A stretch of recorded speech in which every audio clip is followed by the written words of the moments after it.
നമുക്ക് ഈ വീഡിയോയിൽ ക്വിക്കായിട്ട് ജൈനിസത്തെക്കുറിച്ചൊന്ന് പറഞ്ഞു പോകാം.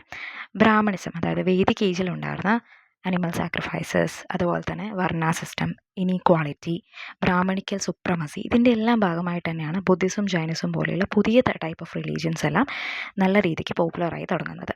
ഇതിൽ തീർത്ഥങ്കാരാസിനെ കുറിച്ച് മനസ്സിലാക്കാം. തീർത്ഥങ്കാരസെ കുറിച്ചുള്ള പ്രതിവാദങ്ങൾ ഋഗ്വേദത്തിലും അതുപോലെ വായുപുരാണയിലൊക്കെ നമുക്ക് കാണാൻ സാധിക്കും. ഈ പറയുന്ന ജൈനിസം ഫസ്റ്റായിട്ട് ഫൗണ്ട് ചെയ്തത് ഋഷഭദേവ എന്ന് പറയുന്ന ഒരു തീർത്ഥങ്കാരയായിരുന്നു. അതുപോലെ തന്നെ 23ാമത്തെ തീർത്ഥങ്കാരൻ, 24ാമത്തെ തീർത്ഥങ്കാരൻ കുറച്ച് പോപ്പുലറാണ്. അവരുടെ പേരുകൾ നമുക്ക് ഈ പറയുന്ന ഹിസ്റ്റോറിക്കൽ റെക്കോർഡ്സിൽ കാണാനായിട്ട് സാധിക്കുന്നുണ്ട്. 24ാമത്തെ തീർത്ഥങ്കാരായ വർത്തമാന മഹാവീരയെക്കുറിച്ചാണ് നമ്മളിതിൽ മനസ്സിലാക്കേണ്ടത്. വർത്തമാന മഹാവീര ബുദ്ധനെ പോലെ തന്നെ ഏകദേശം അദ്ദേഹത്തിന് കണ്ടംപററിയുമായിരുന്നു. അദ്ദേഹത്തിനെ പോലത്തുള്ള ഒരു ലൈഫ് തന്നെയായിരുന്നു മഹാവീരയ്ക്കും ഉണ്ടായിരുന്നത്. വൈശാലിയിലെ രണ്ട് അതായത് രാജാവിനും രാജ്ഞിക്കും, സിദ്ധാർത്ഥ അതുപോലത്തെ ത്രിശല എന്ന് പറയുന്ന ജനന്ത്രിയ ക്ലാനിലുണ്ടായിരുന്ന 2 പേർക്കാണ് ഇദ്ദേഹം ജനിക്കുന്നത്. 540 BC ബുദ്ധൻ്റെ അതേ സമകാലീനായിരുന്നു. ക്ഷത്രിയ, അതായത് രാജാവായിരുന്നു. കല്യാണം കഴിച്ചിട്ടുണ്ട്, മകളുണ്ട്. മകളുടെ ഭർത്താവായുള്ള ജമാലിയായിരുന്നു അദ്ദേഹത്തിൻ്റെ ആദ്യത്തെ ശിഷ്യൻ.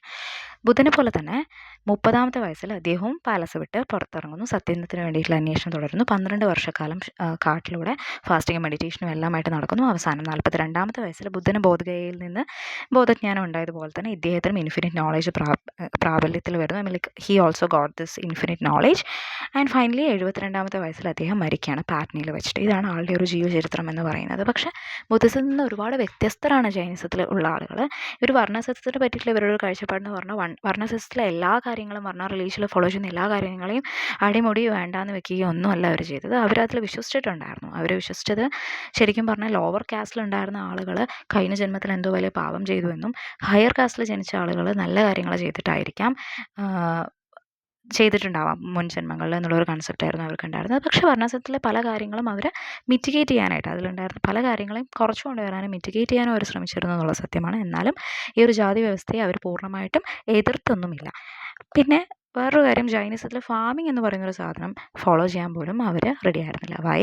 ബിക്കോസ് ബുദ്ധിസത്തിലൊരു മിഡിൽ പാത്ത് ആയിരുന്നല്ലേ നമ്മൾ കണ്ടു. ഒരുപാട് എക്സ്ട്രീം ലക്ഷറി അല്ല, ഒരുപാട് ഒട്ടും ലക്ഷറി, ഒട്ടും ബേസിക് നീഡ്സ് പോലും വേണ്ട എന്നുള്ള രീതിയിലും അല്ല. പക്ഷെ ഇവിടെ അങ്ങനെയല്ല. ഇവർ വസ്ത്രം പോലും ഉപേക്ഷിച്ചിട്ട് എൻറ്റയർലി ഒരു എല്ലാം ത്യജിച്ചിട്ടുള്ള ഒരു ജീവിതമായിരുന്നു. അവർ സോളും അതുപോലെ തന്നെ മാറ്റർ എന്ന് പറയുന്ന 2 കാര്യത്തിൽ വിശ്വസിച്ചിരുന്നു.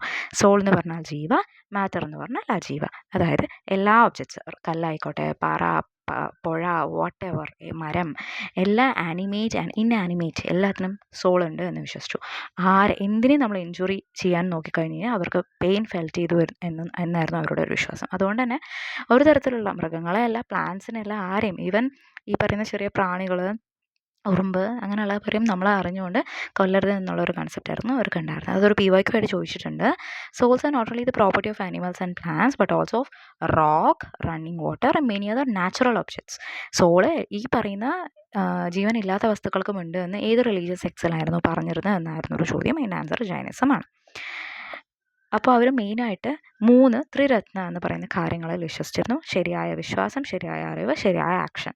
അതുപോലെ തന്നെ 5 ഗ്രേറ്റ് വോഴ്സ് അവർ ചെയ്തിരുന്നു. 1, ആരെയും കൊല്ലില്ല, അല്ലെങ്കിൽ വയലൻസ് ഒന്നും ഉണ്ടാവില്ല, സത്യം മാത്രമേ പറയുള്ളൂ. അതുപോലെ തന്നെ ഒന്നിനെയും സ്റ്റീൽ ചെയ്യില്ല, പിന്നെ കല്യാണം കഴിക്കില്ല, ബ്രഹ്മചര്യം, ഒരു തരത്തിലുള്ള ലക്ഷറിയും ഒരു തരത്തിലുള്ള സുഖവും ഒന്നുമില്ല, എല്ലാ തരത്തിലും നോൺ അറ്റാച്ച്മെൻ്റ് ആയിരുന്നു അവർ ഫോളോ ചെയ്തിട്ടുണ്ടായിരുന്ന 5 വോഴ്സ്. അപ്പോൾ ഇതാണ് ബേസിക്കായിട്ട് നമുക്ക് ജൈനിസത്തെക്കുറിച്ച് മനസ്സിലാക്കാനുള്ളത്. Hope you like the video. Thank U.